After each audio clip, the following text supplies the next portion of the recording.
All right, well, thank you very much, everyone, and it's always a pleasure to address you at these annual conventions of MSBA. As you can see, the title of my presentation this year is The Ed Review is Coming. It's time to get up on your balcony. Now, sometimes balconies represent different things to many different people. Sometimes they're places where people gather in happiness, and I would just point out that maybe some people in this photo are just not as happy as others and feel the need to immigrate to Canada. And then there's others who use balconies to try and get somebody to come in and swoop to the rescue, and that certainly is played out by fairy tales and Shakespearean epics.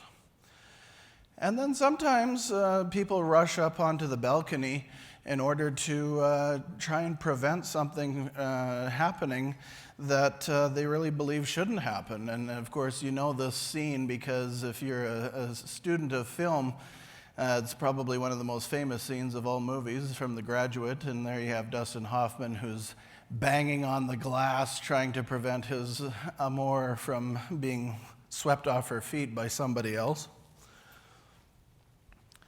And you can see the reaction from those in the audience who are attending that particular wedding. Most of them are very dismayed that they would try and prevent that from happening. And some of them are happy. And then sometimes you just, get up onto the roof and you try your best to put out fires, which seem to happen moment by moment, it seems, these days. And this guy, ouch, it's hot. Like, look at this guy. Well, good for him for trying. And then at the most extreme case, you have those who are ultimately in despair and use their balcony for quite a traumatic episode or display. What I have for you today is a new explanation of what the balcony represents and what you should use it for as school boards. And I'm happy to say that there's two resources, and they're up on the screen. There's a copy of each of these for every board and available at the table for the registration desk.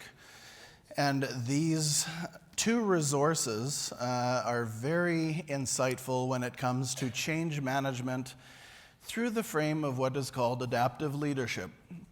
And if you're familiar with adaptive leadership, it was developed by Ron Heifetz, a professor at Harvard from the Kennedy School of Government.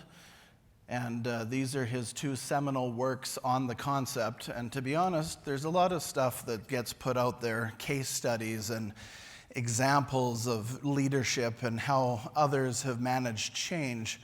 But rarely have I seen a framework developed such as these that actually help you walk through the tools and the tactics of how to exercise adaptive leadership given any change management endeavor with which you may be faced. And as we know, in a few weeks' time, I think that some school boards will definitely benefit from having these resources.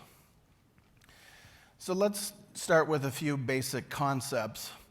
And a lot of this you heard yesterday. Of course, we had Julie Wilson, who herself comes from Harvard, so I like to build on what some of the examples are that she provided. There's a clear difference between technical and adaptive changes and challenges. And on the one hand, you have technical challenges that must involve expertise. These are things that can be readily solved by applying expertise and knowledge.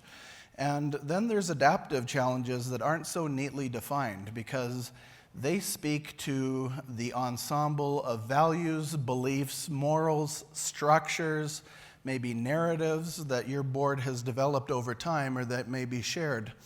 And if you're managing a change initiative, well, you're going to need to engage in both of these types of challenges and provide solutions to them, but the way in which they're addressed are very different from one another. And up on the screen, you have a few examples that some of you may be faced with in very short order. You have, on the technical side of things, defining geographic boundaries, whereas the adaptive challenge would be merging geographic boundaries in terms of what will come from any change interdistrict. Setting transportation schedules can be handled by those in your transportation units, whereas addressing preferred routes and navigating the explosions that would come from the minefield of parental engagement on transportation routes is something that requires adaptive leadership. Curricular implementation is fairly technical, but on the flip side of the coin, teaching and learning innovation is very adaptive because it challenges underlying narratives, structures, beliefs, and foundations as necessary to effect something new. Changing your letterhead, well, that can be sent off to the printer.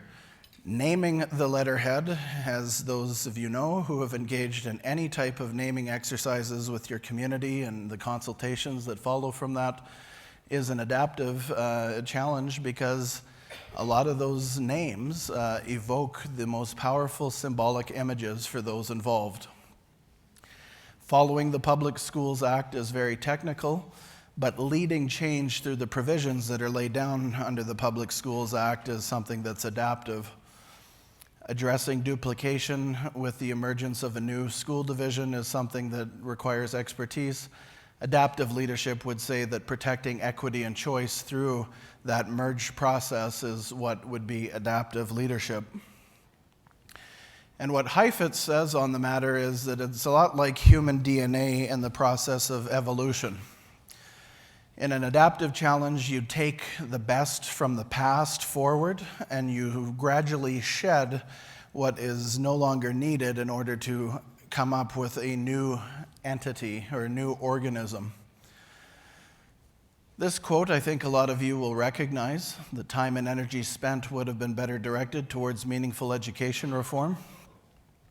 A lot of these adaptive challenges take quite a long time to achieve because there's a lot of navigation required in order to emerge into your new reality.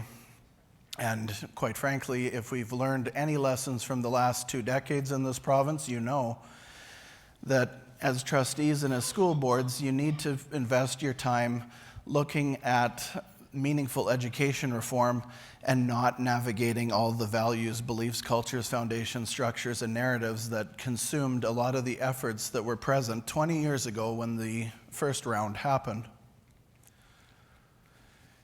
For some of you, it might be a very long evolutionary process. You know, some folks subscribe to the view that evolution can take hundreds of millions of years. For others, it takes 7 days to achieve an evolutionary process. And I think somewhere in between is the answer. You can't take as much time as you want, and nor can you achieve a miraculous evolution in 7 days. That's not what I'm arguing, but for the sake of our children, you need to be able to navigate these processes very expediently and very efficiently in order to come to the new realities with which you're going to be faced. So Heifetz says, leadership requires improvisational flexibility to keep adjusting the pacing and the sequencing and the strategy and the framing, depending on what you discover as you mobilize the evolution of a community, organization, or culture. So it is an ongoing process, and you know from Julie Wilson's presentation yesterday some of what's involved with that. Concept number 2 is what moral leadership means. And in this respect, you have to differentiate between formal authority and moral leadership. So when you are empowered as boards, it is from the standpoint of the office to which you're elected, position descriptions, org charts, the services that are expected from you on behalf of your communities, the expertise that you apply to any challenge and finding solutions that are presented, and then issues of small p power and small p politics and navigating those challenges. But on the other flip side of the coin is the expectation that people are going to rise to a higher level and exercise moral leadership.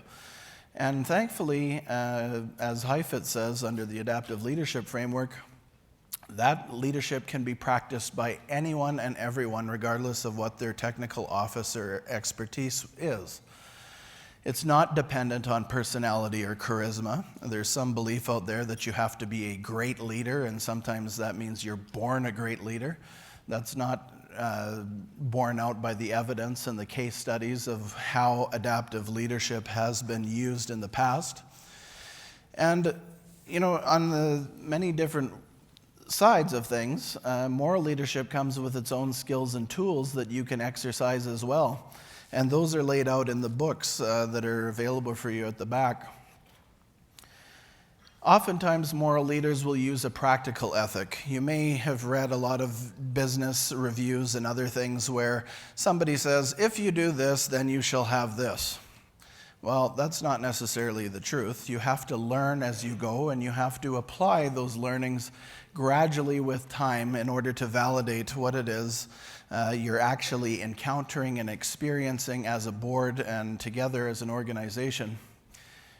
You build capacity together through that, and you exercise leadership accordingly.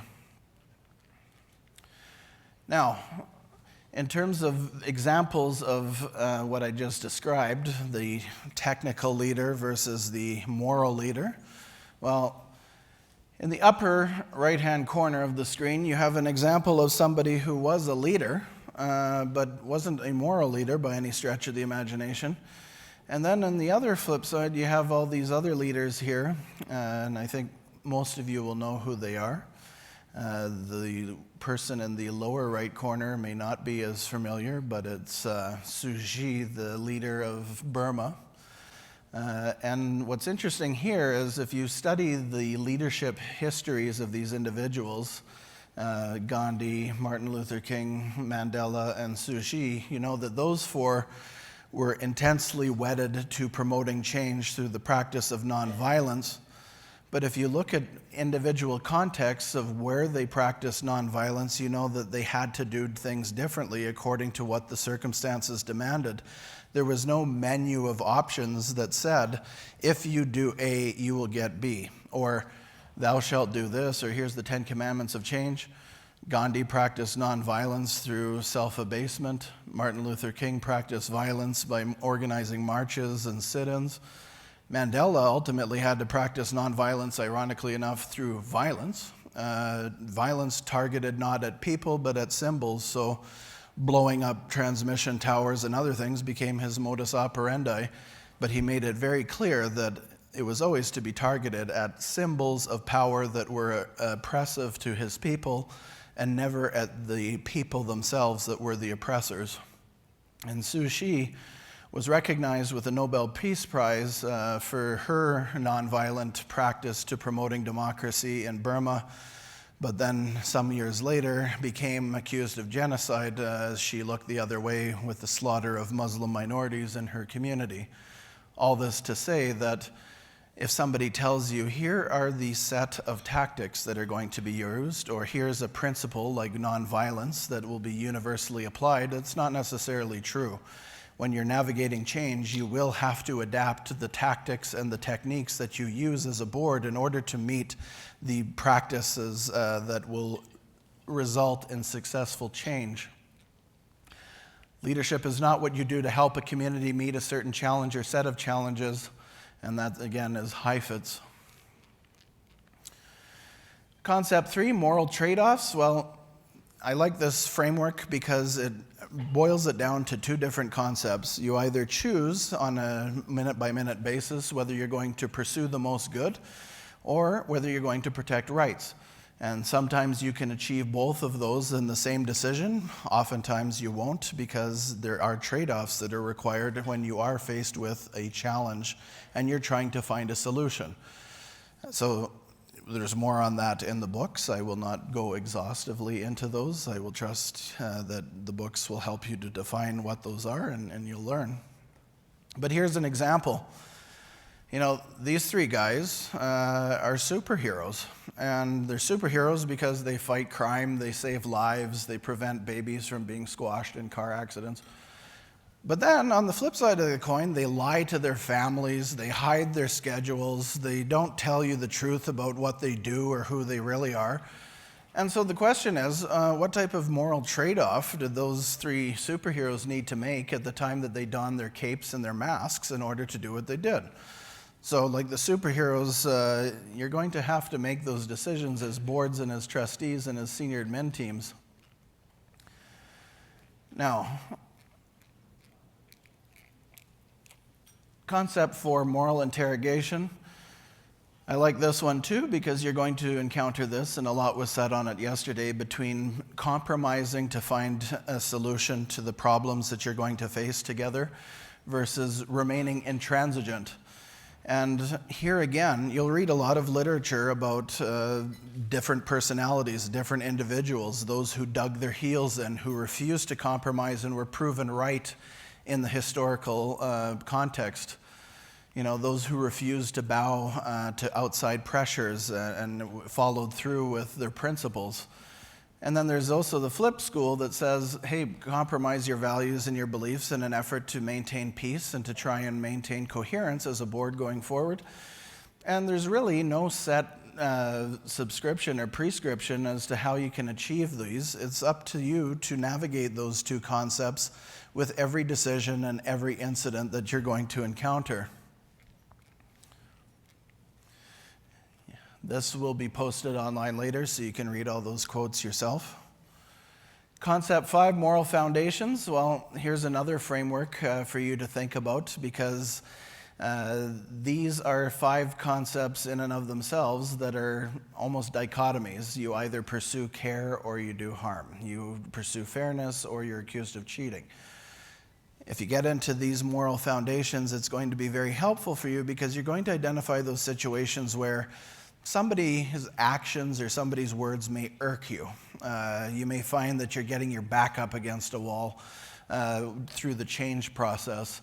And when you have this framework to choose from, you can really see, well, I'm interpreting their reaction or their action because what I hold sacred, they're degrading. What I feel is my authority, they're subverting. When I demand loyalty to our board, well, these people are being disloyal, and that may not necessarily be true. Sometimes you have to navigate what those two concepts mean and realize that somebody may be legitimately trying to change the system alongside of you. They're just doing it a little bit differently.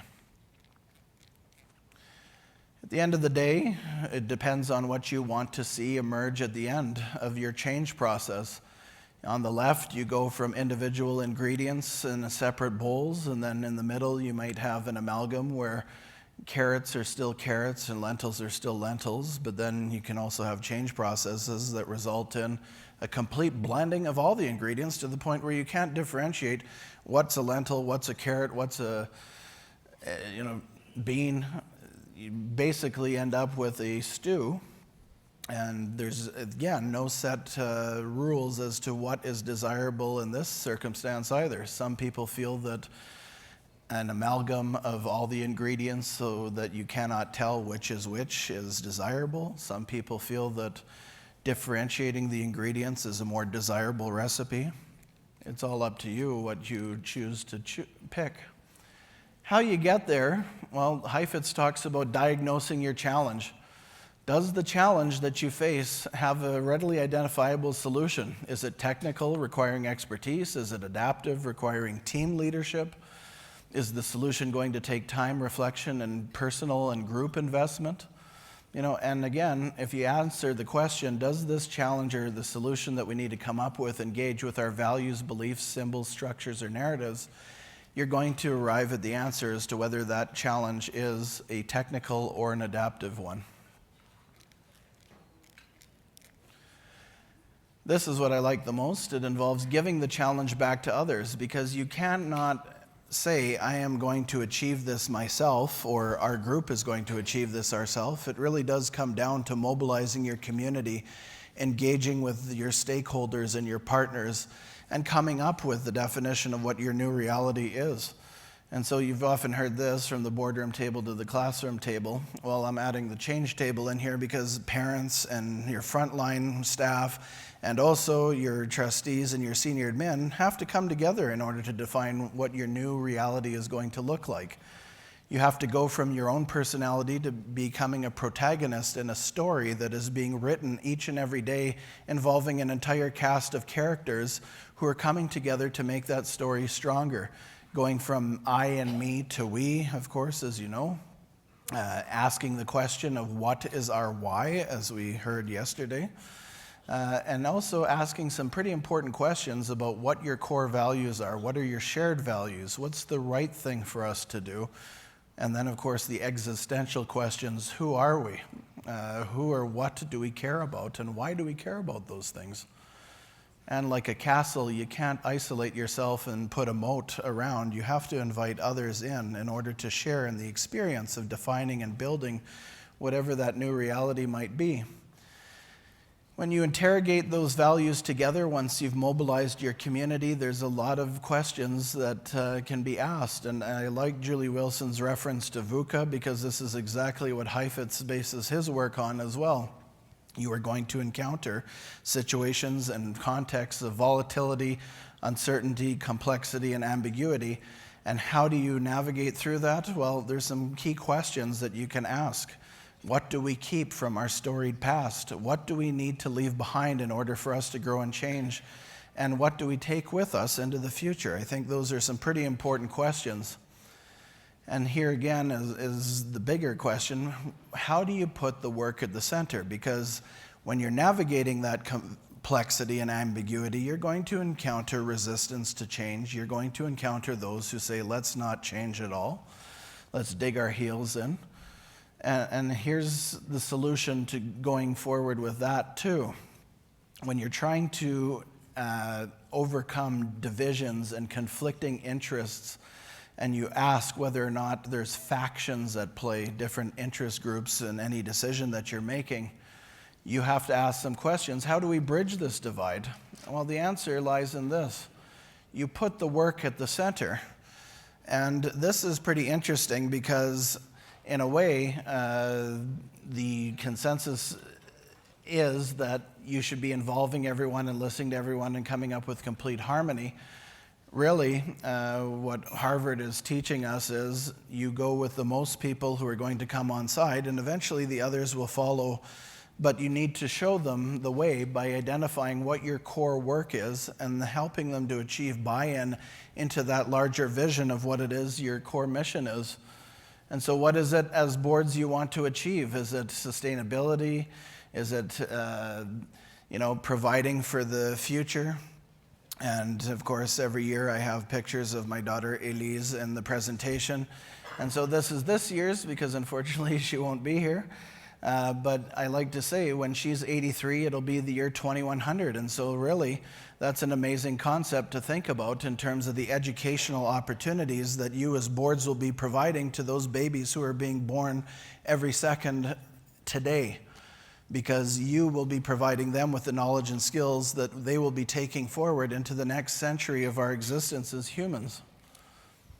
Now, Kelly Barkman is not here, but I did run this past him, and I do hope that his fellow superintendents will be tweeting and sending him this right away. I just want to say that when it comes to these change initiatives, you as a board can't do it alone. Your senior admin teams are experts.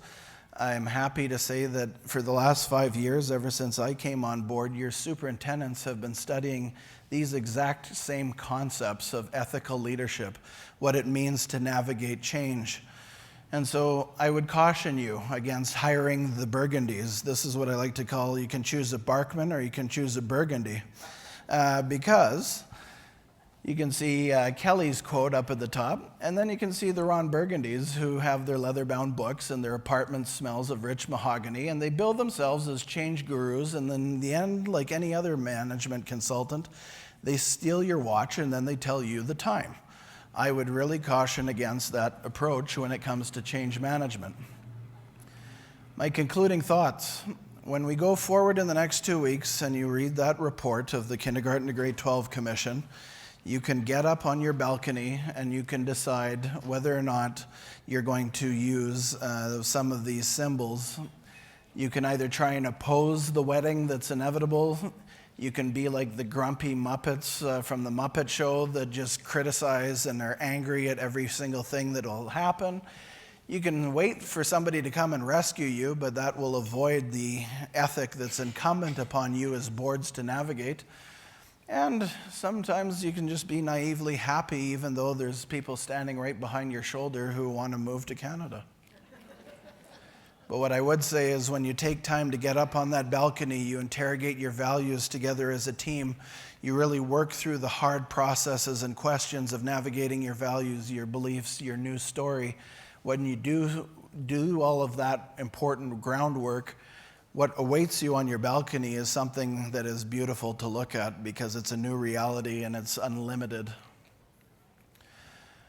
This is kind of my final thought, and it is when getting ready to jump in is better than off.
Now, there's a few different things to point out here, and that is that, in the position that you occupy as boards, kids can't wait for this change to take place. You can't afford to be spending half a decade or a decade navigating the changes that are needed, because the kids in this symbol are the two boys that just can't wait to use the diving board themselves, and so force you to engage in the jumping off that you are going to need to do. And at the end, sometimes it's pretty scary, and sometimes you're going to be exposed. Your core values will be exposed before your peers. I don't encourage you to expose yourself the way Mr. Bean did, but still, it's a scary process, and it requires vulnerability on your parts in order to work together as a team to really surface those conflicts that are necessary. And with that, I leave you with the same quote that I did during my very first presentation as your executive director. And for those of you who now know who this is, you know that it's Horace Mann, the founder of public education in North America. And Horace Mann's most famous quote is, "Be ashamed to die until you have achieved some small victory for humanity." And at the time, I reframed this for you, and I said, "Be ashamed to leave office until you have achieved some small victory for humanity." And right now, with what you're about to be faced with across this province as boards, this small victory will be engaging in that change process that is going to become incumbent upon you, regardless of whatever is in store for you in that K-12 Review Commission report. There will be some changes that are going to be required, and so I do hope that the resources are valuable for you and that you do take time to think about all of the extraordinary presentations that we've heard at this conference and this convention, because they will help you into the future to do the right thing for our kids. Thank you.